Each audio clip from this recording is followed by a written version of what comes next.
Hello friends, मैं शिवम सिंह आपका weevil institute पर बहुत बहुत स्वागत करता हूं। आई होप कि आप सभी अच्छे होंगे और निरंतर रूप से पढ़ाई जो है कर रहे होंगे। जैसा कि आप जानते हैं कि हम इंडियन पॉलिटी यानी कि भारतीय राज्य व्यवस्था पढ़ रहे थे और इसमें हम पढ़ रहे थे भाग 3 यानी कि मौलिक अधिकार, और उसमें हमने पढ़ लिए थे आर्टिकल नंबर 30 तक यानी कि सांस्कृतिक एवं शैक्षणिक अधिकार। जो नेक्स्ट हमने बताया था कि नेक्स्ट हम जो पढ़ेंगे वो है आर्टिकल नंबर 32 संवैधानिक उपचारों का अधिकार। तो इसके बारे में हम जो है जानेंगे कि आर्टिकल 32 क्या है, इसके अंतर्गत क्या क्या चीज़ें होती हैं और ये किस काम में आता है। ठीक है, तो आइए आज की कहानी हम यहाँ से शुरू करेंगे कि आर्टिकल 32 क्या है। ठीक है, सबसे पहले आप जानते हैं कि जो मूल अधिकार हैं वो कहाँ से कहाँ तक आते हैं, 12 से लेकर 35 तक आते हैं। जब सीधी सी बात है कि मूल अधिकार 12 से लेकर 35 तक आते हैं तो 32 भी क्या हुआ, एक मूल अधिकार हुआ। लेकिन यह एक ऐसा मूल अधिकार है जो कि हमें संरक्षण प्रदान करता है हमारे मूल अधिकारों के हनन होने से। ठीक है, यानी कि अगर कोई व्यक्ति या कोई डिपार्टमेंट या XYZ कोई भी हो सकता है, वो हमारे मूल अधिकारों का हनन करता है तो हमें उससे बचाएगा कौन, आर्टिकल 32 बचाएगा। क्यों? क्योंकि आर्टिकल 32 जो है वो हमें एक पावर देता है, हमें एक ताकत देता है कि हम जो है किसी से भी बिना पूछे डायरेक्ट जो है सुप्रीम कोर्ट जा सकते हैं अगर हमारे मूल अधिकारों का हनन होता है। ठीक है, जैसे मान के चलिए मैंने आपको बताया था एक आर्टिकल नंबर 25, आर्टिकल नंबर 25 आपको याद होगा जिसमें लिखा था धार्मिक स्वतंत्रता का अधिकार। यानी कि आर्टिकल 25 में कहा गया है कि आप कोई भी धर्म अपना सकते हैं, किसी भी धर्म की उपासना कर सकते हैं, आपको कोई भी रोक टोक जो है नहीं की जाएगी। तो जैसा इसमें कहा गया है, मान के चलिए कि एक पंडित जी हैं, उनकी किसी ने चुटिया काट दी। भाई पंडित जी को तो अधिकार होता है ना कि वो चुटिया रख सकते हैं, लेकिन उनकी किसी ने चुटिया काट दी तो सीधी सी बात है कि किस अधिकार का हनन हुआ, आर्टिकल नंबर 25 का, धर्म की स्वतंत्रता का अधिकार का जो है हनन हुआ, उल्लंघन हुआ। तो पंडित जी जो है क्या करेंगे, सीधे सीधे कहां जा सकते हैं, आर्टिकल 32 के तहत जा सकते हैं सुप्रीम कोर्ट, और सुप्रीम कोर्ट में उस व्यक्ति के खिलाफ कार्रवाई जो है कर सकते हैं और वहां से रिट जारी करवा सकते हैं। ये 5 तरह की रिटें हैं जो मैं अभी आगे आपको पढ़ाऊंगा और एग्जाम्पल के साथ पढ़ाऊंगा कि इनमें क्या क्या चीजें होती हैं, क्या क्या इनमें दिया गया है। ठीक है, ये चीज हम आगे पढ़ेंगे। मान के चलिए कोई मौलाना जी हैं, उनकी दाढ़ी किसी ने खींच ली। ठीक है, तो क्या हुआ, आर्टिकल 25 का उल्लंघन हुआ, धार्मिक स्वतंत्रता का जो अधिकार है उसका उल्लंघन हुआ। तो मौलाना जी कहां चले जाएंगे, सुप्रीम कोर्ट चले जाएंगे और वहां से उस व्यक्ति के खिलाफ जो है रिट जारी करवा सकते हैं और उस व्यक्ति के खिलाफ कार्रवाई जो है होगी। ठीक है, तो आर्टिकल 32 बेसिकली क्या है कि हमारे मूल अधिकारों का हनन होने पर उनसे हमें जो संरक्षण प्रदान करता है वो आर्टिकल 32 है। ठीक है, इतना समझ में आया। नेक्स्ट चलेंगे, आर्टिकल 32 किसके अंतर्गत आता है, इसीलिए से कहते भी हैं संवैधानिक उपचारों का अधिकार। यानी कि मूल अधिकारों का हनन होने पर जो हमें बचाएगा वो कौन है, आर्टिकल 32 एक मूल अधिकार ही है जो हमारे मूल अधिकारों का हनन होने पर हमें बचाएगा। ठीक है, एक प्रश्न इससे संबंधित है जो पूछा जाता है कि आर्टिकल 32 को डॉक्टर BR अंबेडकर के द्वारा क्या कहा गया। आर्टिकल 32 को डॉक्टर BR अंबेडकर के द्वारा क्या कहा गया। तो आप जानते हैं डॉक्टर BR अंबेडकर ने आर्टिकल 32 को हार्ट एवं सोल यानी कि हृदय एवं आत्मा, हृदय एवं आत्मा यानी कि संविधान का हृदय और आत्मा किसे कहा गया, आर्टिकल 32 को, किसके द्वारा, डॉक्टर BR अंबेडकर के द्वारा। अगर आपसे सिंपल क्वेश्चन पूछा जाए कि संविधान की आत्मा किसे कहा जाता है तो आप कहेंगे प्रस्तावना को। लेकिन आपसे पूछा जाए कि डॉक्टर BR अंबेडकर के द्वारा संविधान की आत्मा किसे कहा गया तो आर्टिकल 32 को। ठीक है, अगर इनका नाम देकर पूछता है तो आर्टिकल 32, सिंपल पूछता है तो प्रस्तावना। ठीक है, नेक्स्ट अगर मान के चलिए हमारे मूल अधिकारों का हनन होता है, तो मूल अधिकारों का हनन होने पर 5 तरह की रिट जारी की जाती हैं। किसके द्वारा? एक, सुप्रीम कोर्ट के द्वारा, और दूसरी हाई कोर्ट के द्वारा। ठीक है, यानी कि सर्वोच्च न्यायालय और उच्च न्यायालय। ठीक है, ये दोनों के दोनों क्या कर सकते हैं, जो है रिट जारी कर सकते हैं। मान के चलिए हमारे अधिकारों का कोई उल्लंघन करता है, तो 5 तरह की रिटें जो है कौन जारी कर सकता है? सुप्रीम कोर्ट भी कर सकता है और हाई कोर्ट भी कर सकता है। लेकिन यहां पर जो हाई कोर्ट है उसको पावर जो है ज्यादा दी गई है। एक यूपीएससी में क्वेश्चन आया था, और यूपीएससी में क्या क्वेश्चन आया था बच्चे, कि वह कौन सा जो है कोर्ट है जिसकी शक्तियां, या ऐसे पूछा गया था, रिटों के संबंध में किसकी शक्तियां ज्यादा हैं, रिटों के संबंध में किसकी शक्तियां ज्यादा हैं। और बहुत से बच्चे क्या करके आ गए थे, सुप्रीम कोर्ट पे आंसर लगा के आ गए थे, जबकि सुप्रीम कोर्ट बच्चे आंसर गलत है। रिटों के संबंध में हाई कोर्ट को शक्तियां जो है ज्यादा दी गई हैं, ना कि सुप्रीम कोर्ट को। क्यों? क्योंकि सुप्रीम कोर्ट जो है वो केवल और केवल मौलिक अधिकारों का हनन होने पर रिट जारी कर सकता है। सुप्रीम कोर्ट जो है वो केवल और केवल मौलिक अधिकारों का हनन होने पर क्या कर सकता है? रिट जारी कर सकता है। लेकिन जो हाई कोर्ट है वो मौलिक अधिकार और कानूनी अधिकार, मौलिक अधिकार और कानूनी अधिकार दोनों के बारे में रिट जारी कर सकता है। जैसे मान के चलिए संपत्ति का अधिकार जो था वो पहले आपका क्या हुआ करता था? मौलिक अधिकार हुआ करता था, लेकिन उसको बाद में 300 क के अंतर्गत क्या कर दिया गया?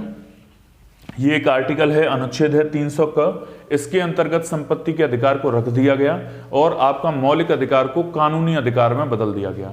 अब मान के चलिए कि आपकी संपत्ति को कोई हड़पना चाह रहा है या कोई आपकी संपत्ति जा रही है, तो आप क्या करेंगे? ये तो आपका कानूनी अधिकार है ना, मौलिक अधिकार तो है नहीं जो आप रिट जारी करवाएंगे सुप्रीम कोर्ट से। तो आप सुप्रीम कोर्ट तो नहीं जा पाएंगे, लेकिन संपत्ति का अधिकार कानूनी अधिकार है, इसीलिए आप कहां जा सकते हैं? हाई कोर्ट जा सकते हैं, और हाई कोर्ट इस संबंध में रिट जारी जरूर कर सकता है। ठीक है, तो यानी कि सुप्रीम कोर्ट तो केवल और केवल मौलिक अधिकार के बारे में जारी कर सकता है, लेकिन हाई कोर्ट मौलिक अधिकार और कानूनी अधिकार दोनों के संबंध में रिट जारी कर सकता है। ठीक है, इतना आप जो है याद रखेंगे। अब ये 5 तरह की रिटें आती हैं बच्चे। इन 5 तरह की रिटों में क्या क्या चीजें दी हुई हैं, इनके नाम क्या क्या हैं और ये कैसे कैसे काम करती हैं, वो हम चर्चा करेंगे। सारे के सारे एक एक एग्जाम्पल जो है दे करके मैं समझाऊंगा। ठीक है, तो ध्यान से देखेंगे।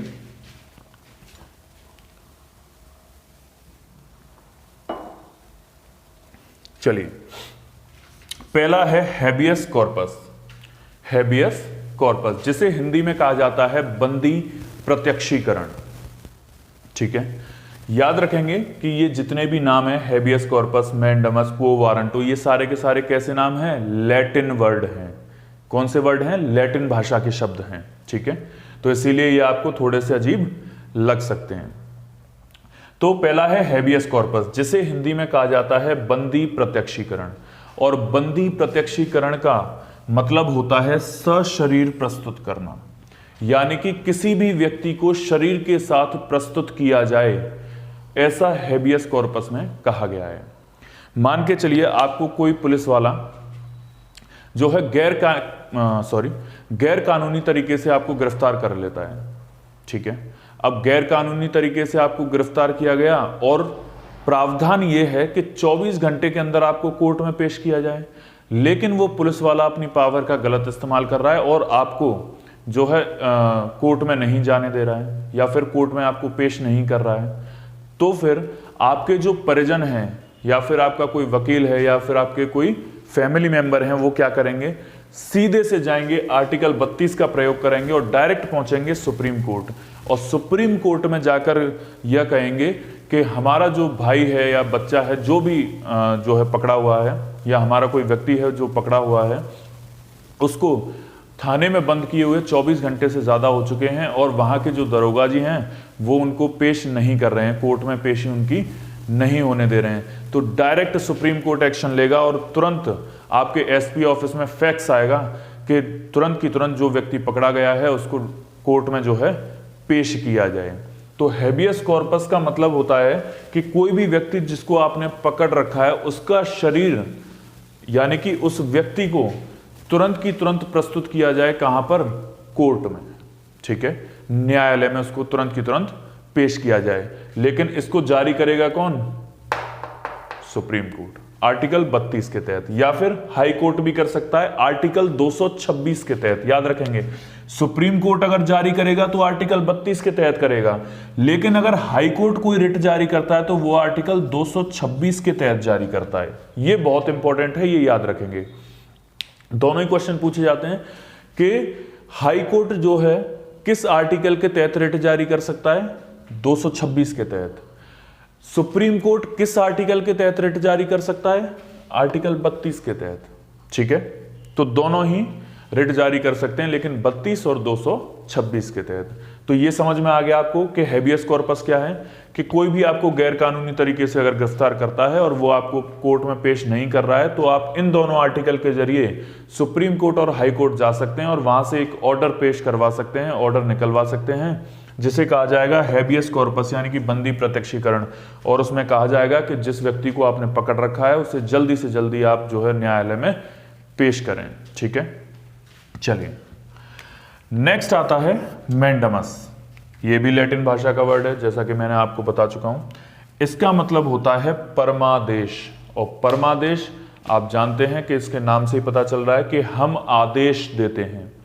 परमादेश का मतलब क्या होता है? हम आदेश देते हैं, मैंडमस। इसमें क्या होता है, मान के चलिए कि आपका कोई बच्चा है जो गवर्नमेंट स्कूल में जाकर पढ़ रहा है।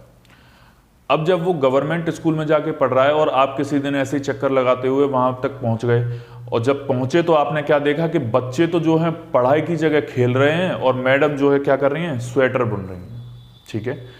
अब जब वो मैडम स्वेटर बुन रही है तो आपने देखा कि ये तो बच्चों को पढ़ाई नहीं रही है, ये तो हमारे मौलिक अधिकारों का हनन हो रहा है। क्यों हो रहा है? क्योंकि आप जानते हैं आर्टिकल 21A, बच्चे मैं पढ़ा चुका हूं आपको, 21A क्या है? हमारा मौलिक अधिकार है, जिसमें कहा गया है कि जो बच्चों को जो है निःशुल्क शिक्षा दी जाएगी। बच्चों को क्या दी जाएगी? निःशुल्क शिक्षा दी जाएगी। किसके तहत? 21A। और 21A क्या है? मौलिक अधिकार है। मौलिक अधिकारों का हनन हो रहा है, आपका मौलिक अधिकारों का हनन हो रहा है, तो आप डायरेक्ट जो है आर्टिकल 32 या 226 के तहत सुप्रीम कोर्ट या हाई कोर्ट जा सकते हैं और वहां से एक ऑर्डर जो है निकलवा सकते हैं। वहां आप बताएंगे कि ऐसे ऐसे बात है और वहां पर मैडम जो है पढ़ा नहीं रही हैं, हमारे मौलिक अधिकारों का हनन किया जा रहा है, तो वहां से तुरंत एक ऑर्डर पास होगा जिसे कहा जाएगा मैंडमस या परमादेश। और उसमें कहा जाएगा कि जो भी व्यक्ति है उसके खिलाफ जल्द से जल्द कार्रवाई जो है की जाए, ठीक है। तो इसे क्या कहते हैं? मैंडमस कहते हैं। यानी कि आपके मौलिक अधिकारों का हनन होने पर जो आदेश आता है उसे क्या कहा जाएगा? मैंडमस कहा जाएगा, ठीक है। नेक्स्ट, तीसरा है क्वो वारंटो, यानी कि अधिकार प्रच्छा। क्वो वारंटो यानी कि अधिकार प्रच्छा। इसमें क्या होता है कि कर्मचारी के पद की संवैधानिक जांच, यानी कि कोई व्यक्ति है, मान के चलिए आप बीमार पड़ गए और बीमार पड़ने पर आप गए हॉस्पिटल। अब हॉस्पिटल जब आप गए तो वहां पर आपने देखा कि जो डॉक्टर है वो पबजी खेल रहा है, ठीक है। उसने क्या किया कि उसने अपने चपरासी को बोल दिया कि जाइए इनके इंजेक्शन लगा दीजिए। तो क्या आप बताइए, क्या उस चपरासी को अधिकार है आपको इंजेक्शन लगाने का? नहीं है ना। अधिकार किसको है? डॉक्टर को है। लेकिन डॉक्टर अपने अधिकार का गलत इस्तेमाल कर रहा है, उसने चपरासी को बोल दिया कि आप लगा दो, ठीक है। तो आप वहां खड़े होकर कह सकते हैं कि आर्टिकल 32 हमें यह स्वतंत्रता देता है कि जो व्यक्ति अपने अधिकारों का पालन नहीं कर रहा है उस व्यक्ति के खिलाफ हम एक ऑर्डर वहां से निकलवा सकते हैं जिसे कहते हैं क्वो वारंटो यानी कि अधिकार प्रच्छा। और इसमें आपके पद की संवैधानिक जांच हो सकती है और आपके खिलाफ जो है कार्रवाई हो सकती है, और दोषी पाए जाने पर आपको निरस्त भी किया जा सकता है, ठीक है। यानी कि आप उसको वहीं की वहीं कह सकते हैं कि चपरासी हमें इंजेक्शन नहीं लगाएगा, इंजेक्शन लगाएंगे आप। ठीक है, या फिर मान के चलिए एक और एग्जांपल लेता हूं।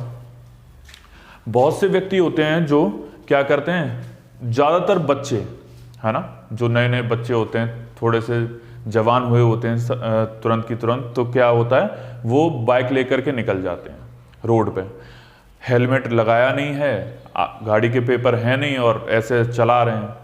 लेकिन उन्होंने क्या किया, एक कांस्टेबल ने उनको पकड़ लिया। ठीक है, क्या किया, एक कांस्टेबल ने उनको पकड़ लिया। अब जैसे ही उनको कांस्टेबल ने पकड़ा तो वो क्या जो है क्या करेगा, चालान काटेगा। लेकिन कांस्टेबल का अधिकार क्षेत्र ही नहीं है चालान काटने का, वो काट कैसे देगा। तो जैसे ही कांस्टेबल आपको पकड़ेगा, पकड़ तो सकता है लेकिन चालान नहीं काट सकता। अगर वो चालान काटता है तो आप उसको तुरंत बता सकते हैं कि आपका ये अधिकार क्षेत्र नहीं है, आपका अधिकार नहीं है चालान काटने का। अगर आप ऐसा करते हैं तो हम आर्टिकल 32 या 226 के तहत सुप्रीम कोर्ट या हाई कोर्ट से रिट निकलवाएंगे और आपकी जो है संवैधानिक पद की जांच हो जाएगी और आपको निरस्त भी किया जा सकता है, आपको नौकरी से हटाया जा सकता है। क्योंकि बच्चे चालान काटने के लिए या तो जो व्यक्ति है वो एएसआई होना चाहिए, असिस्टेंट सब इंस्पेक्टर जो कि 1 स्टार होता है, एसआई होना चाहिए जो 2 स्टार होता है, सब इंस्पेक्टर जैसे बोलते हैं, और तीसरा है इंस्पेक्टर। ठीक है, जो 3 स्टार होता है। सीधी सी बात है, यानी कि कम से कम चालान काटने के लिए जो पोस्ट चाहिए वो एएसआई चाहिए, असिस्टेंट सब इंस्पेक्टर चाहिए। उससे नीचे का कोई व्यक्ति है, कांस्टेबल है, हेड कांस्टेबल है, तो उसको अधिकार नहीं है कि वो आपका चालान काटे। अगर इस बार आपको कोई कांस्टेबल पकड़ता है तो आप सीधे सीधे उसे कह सकते हैं कि आपका ये अधिकार क्षेत्र नहीं है। अगर आप ऐसा करते हैं तो हम आपके खिलाफ रिट जारी करवाएंगे। कौन सी, क्वो वारंटो, अधिकार परीक्षा, और आपको नौकरी से निरस्त किया जा सकता है। ठीक है, तो तीसरी समझ में आ गई, क्वो वारंटो समझ में आ गई।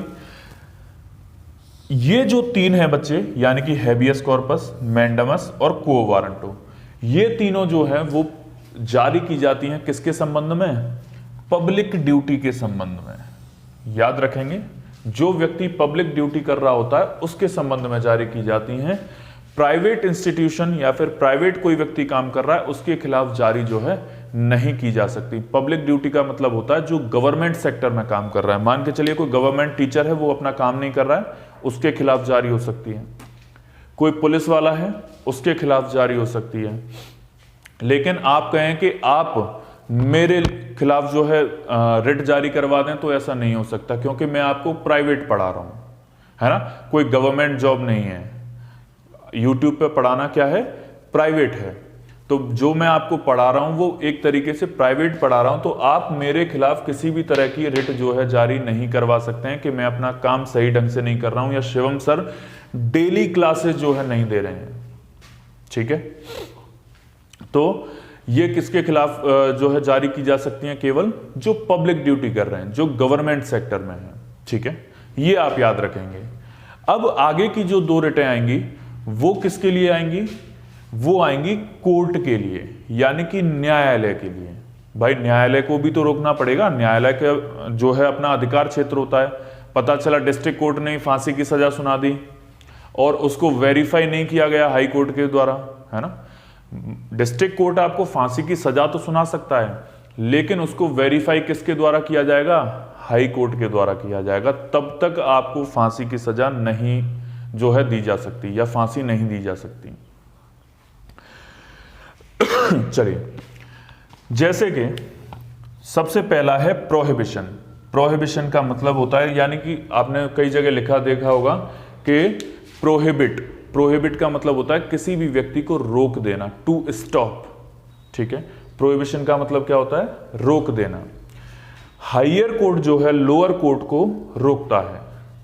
मान के चलिए आपने कोई कांड किया और कांड करने के बाद जो है आपका जो केस है वो चल रहा है डिस्ट्रिक्ट कोर्ट में। ठीक है, आपका केस जो है कहां चल रहा है बच्चे, डिस्ट्रिक्ट कोर्ट में चल रहा है। लेकिन आप ये भी जानते हैं कि डिस्ट्रिक्ट कोर्ट का अधिकार क्षेत्र है ही नहीं ये केस लेने का। ये केस लेने का अधिकार किसको है? या तो हाई कोर्ट को है या सुप्रीम कोर्ट को है। डिस्ट्रिक्ट कोर्ट तो ये केस ले ही नहीं सकता, लेकिन फिर भी उसने ले लिया है। तो आप क्या करेंगे? तुरंत आर्टिकल 32 का इस्तेमाल करेंगे और पहुंच जाएंगे सुप्रीम कोर्ट, और वहां से क्या ले आएंगे? स्टे ऑर्डर ले आएंगे। यानी कि जो हायर कोर्ट है वो लोअर कोर्ट को, यानी कि नीचे वाले कोर्ट को एक आदेश जारी करेगा जिसे कहा जाएगा प्रोहिबिशन, रोक देना। यानी कि आपने जो केस लिया है, जिस केस पर आप कार्रवाई कर रहे हैं, उसको तुरंत की तुरंत रोक दिया जाए। ठीक है, लेकिन बच्चे ये काम सिर्फ कब करेगा? जब आपका केस ट्रायल बेसिस पे है। ट्रायल बेसिस का मतलब है कि रनिंग पोजीशन में, जब आपका जो केस है वो चल रहा है ना, उसका फैसला अभी नहीं हुआ है, चल रहा है, तब कौन सा काम करेगा? प्रोहिबिशन। यानी कि जो हायर कोर्ट है वो छोटे कोर्ट को यह आदेश देगा कि आप जो कार्रवाई कर रहे हैं, जो केस आपने लिया है, उसको तुरंत की तुरंत रोक दिया जाए। ठीक है, जैसे हायर कोर्ट, यानी कि सबसे हायर कौन सा होता है बच्चे? सुप्रीम कोर्ट, फिर आता है हाई कोर्ट, और फिर आता है डिस्ट्रिक्ट कोर्ट। तो जो सुप्रीम कोर्ट है वो हाई कोर्ट और डिस्ट्रिक्ट कोर्ट को रोक सकता है, और जो हाई कोर्ट है वो डिस्ट्रिक्ट कोर्ट को रोक सकता है, और जो डिस्ट्रिक्ट कोर्ट है वो किसी को नहीं रोक सकता, क्योंकि नीचे कुछ है ही नहीं। ठीक है, तीन ही तो हैं, सुप्रीम कोर्ट, हाई कोर्ट और डिस्ट्रिक्ट कोर्ट, सीधी सी बात है। तो इसमें कौन किसको रोकेगा? सुप्रीम कोर्ट जो है हाई कोर्ट और डिस्ट्रिक्ट कोर्ट को रोकेगा, और जो है हाई कोर्ट जो है वो डिस्ट्रिक्ट कोर्ट को रोकेगा। ठीक है, नेक्स्ट, सर्ट्योरी यानी कि उत्प्रेषण। सर्ट्योरी यानी कि उत्प्रेषण। बच्चे ये भी क्या करता है? हायर कोर्ट लोअर कोर्ट को रोकता है। क्या करता है? हायर कोर्ट लोअर कोर्ट को रोकता है। यानी कि वही सुप्रीम कोर्ट किसको रोक सकता है? हाई कोर्ट और डिस्ट्रिक्ट कोर्ट को, और हाई कोर्ट किसको रोक सकता है? डिस्ट्रिक्ट कोर्ट को रोक सकता है। ठीक है, लेकिन इसमें अंतर क्या है कि आपके केस का फैसला हो चुका है।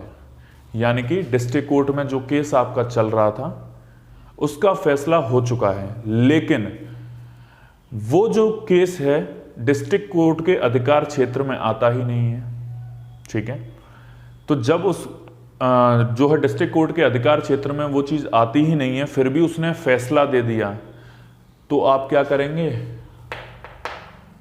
आर्टिकल 32 का प्रयोग करेंगे और तुरंत सुप्रीम कोर्ट से एक जो है सर्ट्योरी या उत्प्रेषण नाम की एक रिट जारी करवाएंगे, और उसमें क्या करेगा? जो हायर कोर्ट है वो लोअर कोर्ट को रोक देगा कि यह चीज आपके अधिकार क्षेत्र में नहीं आती है। भले ही आपने फैसला दे दिया है, लेकिन इसका जो है दोबारा से हम लोग संज्ञान में लेंगे, इस केस को दोबारा रीओपन किया जाएगा। तो दोनों में ज्यादा अंतर नहीं है। एक है जब ट्रायल बेसिस पे, यानी कि आपका केस रनिंग पोजीशन में है तो जारी होगी। ठीक है, उसको रोकने के लिए। एक जो है उसका क्या होगा कि जैसे ही आपके केस का फैसला हुआ, यानी कि फैसला हो चुका है, उसके बाद कौन सी जारी होगी? सर्ट्योरी। दोनों में करते क्या है? जो हायर कोर्ट है वो रोकते लोअर कोर्ट को ही हैं, लेकिन एक में फैसला हुआ नहीं है और दूसरे में फैसला हो चुका है। ठीक है, ये 5 तरह की जो है रिट आपको पढ़नी है। ये 5 तरह की रिट आपसे पूछी जाती हैं। आई होप कि सारी की सारी मैंने आपको एग्जाम्पल देके समझाई है और सारी की सारी आपको समझ भी आ गई होंगी। मौलिक अधिकारों में जो है इतना ही है बच्चे, इससे ज़्यादा मौलिक अधिकार में आपसे नहीं पूछा जाएगा। सारी की सारी चीज़ें मैं आपको करा चुका हूँ। ध्यान रखेंगे, ये बहुत इंपॉर्टेंट है। रिट जारी कर सकता है सुप्रीम कोर्ट 32 के द्वारा, हाई कोर्ट 226 के द्वारा। मान के चलो कोई व्यक्ति केरला में रहता है, उसके मौलिक अधिकारों का हनन हुआ, अब केरला से सुप्रीम कोर्ट दिल्ली थोड़ी ना आएगा भाई, दूर है ना, उसे कहां पर पास पड़ेगा? केरला का जो हाई कोर्ट है वही पास पड़ेगा, तो वो सीधा कहां चला जाएगा? हाई कोर्ट चला जाएगा। अब मान के चलो कोई व्यक्ति गाजियाबाद रहता है, अब गाजियाबाद से इलाहाबाद जब जाएगा, यूपी का हाई कोर्ट कहां पर है? इलाहाबाद में है, वहां से गाजियाबाद से इलाहाबाद जाएगा, इससे अच्छा है वो गाजियाबाद से दिल्ली ना चला जाए। ठीक है, गाजियाबाद से तो दिल्ली पास है, तो वो आर्टिकल 32 का प्रयोग करेगा। लेकिन जिस व्यक्ति के पास हाई कोर्ट है वो हाई कोर्ट से रिट जारी करवा सकता है, जिस व्यक्ति के पास सुप्रीम कोर्ट है वो आर्टिकल 32 के तहत सुप्रीम कोर्ट जा सकता है। ठीक है, आई होप आपको ये सारी चीजें जो है क्लियर हो गई होंगी, सारी चीजें समझ में आ गई होंगी। आपको वीडियो अच्छा लगा हो तो वीडियो को लाइक करें, शेयर करें, सब्सक्राइब ज़रूर कर लें चैनल को, और अच्छे तरीके से पढ़ते ज़रूर रहें।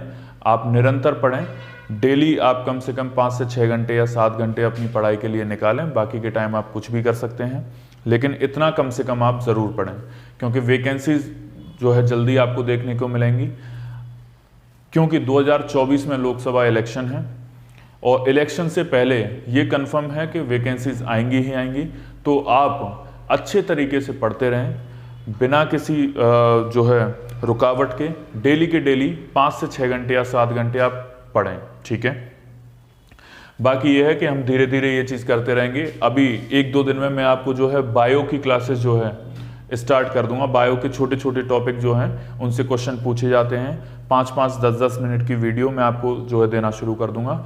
तो उससे आपको क्या होगा कि एक फ्रेम जो है आपका तैयार हो जाएगा। जब मैं बायो आपको कराऊंगा तो बायो एकदम क्लियर आपको हो जाएगी, ठीक है। चलिए, आज की कहानी हम यहीं पर रोकेंगे। नेक्स्ट क्लास में जो हम मिलेंगे वो मिलेंगे भाग नंबर 4 के साथ, यानी कि राज्य के नीति निर्देशक तत्व के साथ, ठीक है। वो भी इंपॉर्टेंट है। आज के लिए इतना ही। धन्यवाद। आपका दिन शुभ हो।